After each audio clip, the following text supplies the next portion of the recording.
Hi guys, it's Amber and welcome back to my channel, Amber Eats Books. Today I'm here to film my March wrap-up. Yes, I said March. I know we are in June, but because I had taken a 3-month break from BookTube, I just want to get back and tell you guys about the books that I read while I was gone because some of them have become my all-time favorite books.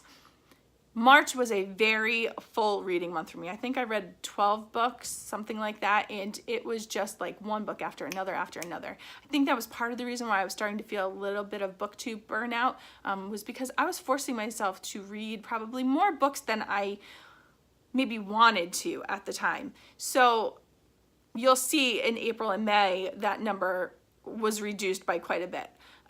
But that being said, in March, I read some books that became some of my favorite books, so I definitely want to let you know. I do not have the best memory when it comes to books, so I did write down all of my Goodreads reviews here in this notebook, so I will probably be reading those to you because I just can't remember details about things. If we go like a week after reading a book, it starts to become fuzzy. And then if we go a month, it's like, I can barely remember names. I do remember sort of how I felt while I was reading it. And I remember like big plot points, but all the fine details just become so fuzzy that I don't remember exactly what I want to say. So I think this may be something that happens from now on. We'll see how it goes. We'll see how I feel filming this. And also just for the sake of the next couple of wrap-up videos here to catch you guys up, I'm going to go in order of books by the way that I read them instead of by least favorite to favorite, just because I wrote them down in the way that they showed on Goodreads. Also, I know I normally read you guys the first sentence of each book, but pretty much all of these were either audiobooks or library books, so I do not have those. I didn't write them down. I was taking a break. The couple that I do have, I will try to remember to read those out to you, but I'm hoping in June, when I do my June wrap-up, that we can get back to my regular format because I think I really do love the least favorite to favorites, and I do love reading you guys the first sentence of each book. Anyway, that being said, let's get started. The first book I read in March was The Widow by Fiona Barton. Now this book, I really didn't remember what happened in it. I had to read the back cover to even spark my memory. This is the story of a woman who has been living with her husband, and he was suspected of committing a crime, and she has had to deal with the aftermath of that during their marriage. But now he's dead and everybody wants to know what really happened, and everyone's trying to get her story. The premise sounded so interesting, but I ended up rating it 3 stars. My review said, "I will say this wasn't my favorite mystery book by any means, but it was good enough to keep me occupied during the early hours of a Sunday morning." Which is true. I remember after reading it that I thought, oh, that was, decent enough. I sort of liked it. But now, as time has gone on, I can't remember anything about it. And so I don't know if I'll continue on with this author. I think this was my second book by her, and it just wasn't that good for me to want to pick up another one, but we'll see. It's maybe one of those cases of if the premise sounds really interesting, maybe I could be swayed to pick it up, but this one just didn't do it for me. The next book I read in March was one of my favorites, and that was The Immortalist by Chloe Benjamin. I ended up giving this book 4.5 stars. I loved it. This is the book about 4 siblings who all go and visit a fortune teller, and she is able to tell them the exact date of their death. And it follows each of these characters on their journey through their life and how they deal with knowing that date. It was just one of those books that really makes you think. It makes you wonder what you would have done in those situations. My Goodreads review says, "I saw the cover of this book months ago and instantly fell in love. I wanted to love the story within so badly. I'm happy to report that I did. This was a book that really made me think about death, living life to its fullest, and how I would cope knowing the exact date of my demise. I felt that a few sections were stronger than the others, but ultimately thought the theme was powerful enough to hold it all together." It's definitely one of those books that either you're going to love it or you're going to hate it, and I ended up really loving it, and I hope you guys go and check it out soon. The next book I read was The One by Kara Cass. This is book 3 in the selection series. I love this series. I actually wrote here that it was a satisfying conclusion to a fun series. That's exactly what it was. It was just so much fun to read. This is a series of books about a girl named America. She's one out of 35 girls competing to become the next princess. And I had low expectations going into the series. I was like, well, I'm not one for insta love or anything, so if this book contains that, I'm going to be upset, or if it does this, I'm going to be upset, or whatever. I ended up listening to the audiobook for the first one, and then I read the second two in print, and either way you consume it, I think it's just a really fun series. It was not, it didn't take itself seriously, but also it had serious enough moments in it where you could really get invested in these characters. So I loved it. I gave it 4 stars. The next book was an audiobook that I listened to, and that was Hunger by Roxane Gay. Now, this was like a memoir that had to deal with her and her weight and how she viewed herself and how the world viewed her, and it was just very interesting to hear her thoughts, and I really connected with a lot of things that she said. My review actually says, "This was such a heartbreaking yet powerful read. I connected with the writing in such a way that it left me breathless at times. I listened to the audiobook, highly recommend. I really appreciated the author's narration. I'm eager to check out her other works." Definitely sums up how I felt. I gave this 5 stars. I have another one of her books on hold through my library for an audiobook, and as soon as that comes in, you know I will be pushing play. The next book I read was Nevermore, The Trials of Morgan Crow by Jessica Townsend. I gave this book 5 stars. My review is quite short. It says, "I love this book so much, middle grade perfection." I actually picked this up for middle grade March, and I ended up falling in love with it. It's one of those books that I'm going to be on the lookout for over the summer because I really want to buy it. This is one of those middle grade books that kind of reminds you of Harry Potter. I will definitely say that's true. Someone else also described it as Neil Gaiman meets Harry Potter, which I sort of can see. I've read quite a few Neil Gaiman books now, and I can see where that comparison is made. But this book was just right what I needed at that time. I was feeling a little stressed out in March, and this book made me feel so relaxed, and it was just such a joy to read. Morgan is a girl who is cursed. She thinks that she is supposed to die. I believe it's on her 11th birthday, and someone comes and takes her away to this other land, basically, and she kind of has a reprieve from death, and she is trying to figure out where she fits in this new world. It was a blast. There are so many more intricacies that I cannot give away to you because it would spoil the story, but it just keeps going and going and turning left and right, and you don't want the story to end. And when it did, I was like, no, I want the next book now. But unfortunately, we have to wait for the next book. But my review just says, "I love this book so much, middle grade perfection." Like I said, I gave it 5 stars, and I can't wait for the next one. The next book that I read in March was one that my coworker actually let me borrow, and that was Rose in a Storm by John Katz. I had read Saving Simon, which was a nonfiction work of his last year, loved it, one of my favorite books of the year, and this book was really good. It wasn't quite on the same par as Saving Simon, but I still really enjoyed it. I ended up giving it 4 stars, and my review says it all. It says, "I read this in one sitting, which is unheard of lately. I thoroughly enjoyed the story of Rose, a border collie who protects a farm during a massive storm. I think the author did a great job of getting the reader inside Rosie's thoughts without feeling forced or gimmicky. I have also read Saving Simon by the same author, which is a nonfiction work. Both books were wonderful."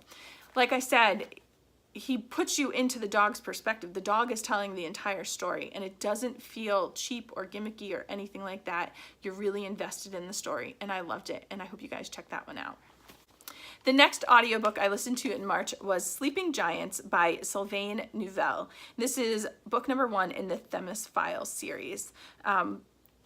This book was one that I gave 3.5 stars to, but now that I've sat with it for a little while longer, I decided to change it to 4 stars.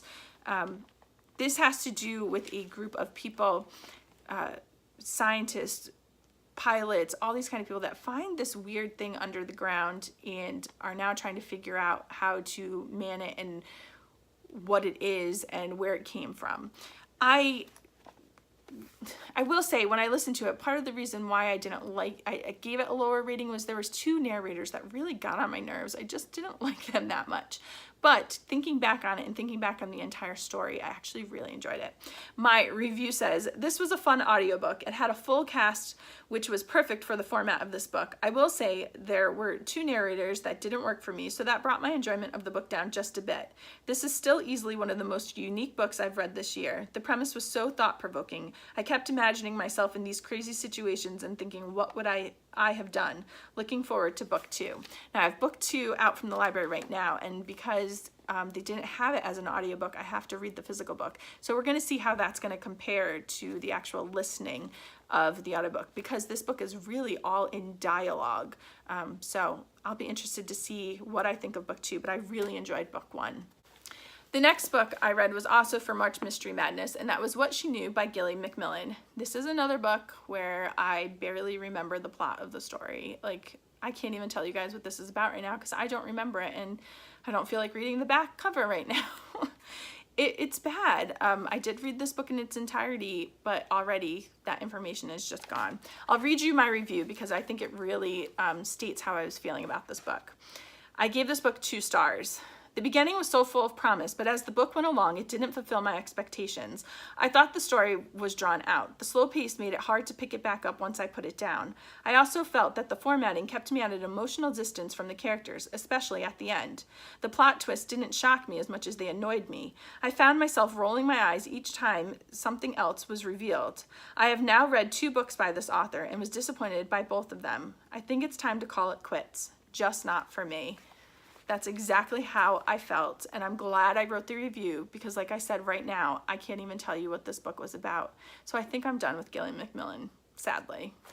Another wonderful middle grade book that I read this month was Wonder by R.J. Palacio. I gave this book 5 stars. You guys probably know exactly what this book is about, but it's about this little boy named Augie who has been born with a deformity, and it really was so heartwarming and so emotionally charged.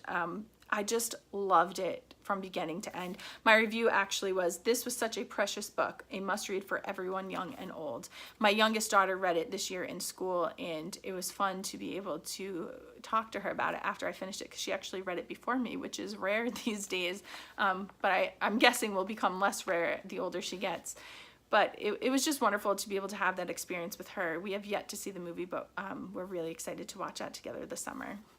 The next book I read was Beartown by Frederick Bachman. This is now a book 1 in a series of books. I do own the sequel. I'm so excited to get to it later this year. I did this as a buddy read with my friend Gwen. I will leave her channel linked down below. Go check her out. Her channel name is Gwen W. We had so much fun reading this. This is the story of a hockey town. Really, the entire town is supported by their hockey teams. There's so much pressure on the kids to perform in these teams that you kind of don't know what is going to happen to this town if these kids lose this very important game that's coming up. It's so much more than that, though. It really has this huge range of characters, and I just loved it. Let me read my review so you guys know what I felt. Again, I gave this 5 stars. This was a fantastic book. Hockey isn't a sport I'm overtly familiar with, but I found myself completely absorbed in this story. The writing was exquisite. Bachman weaved in between multiple storylines without it ever feeling like it was too much. I appreciated the desperate tone of the narrative, as well as his ability to still squeeze out some hope when it seemed like all was lost. Each book I read by this author seems to get better than the last. So true. I'm so excited to read the next one in the series, and this is one that I recommend everyone go out and pick up and at least give it a try. The next book was another one that my coworker let me borrow, and that was Modoc, The True Story of the Greatest Elephant That Ever Lived by Ralph Helfer. This was one of those books that you go into and you're expecting one thing and you kind of get another, and it really just annoyed me. This is supposed to really be the true story about this elephant, and I don't know if it was.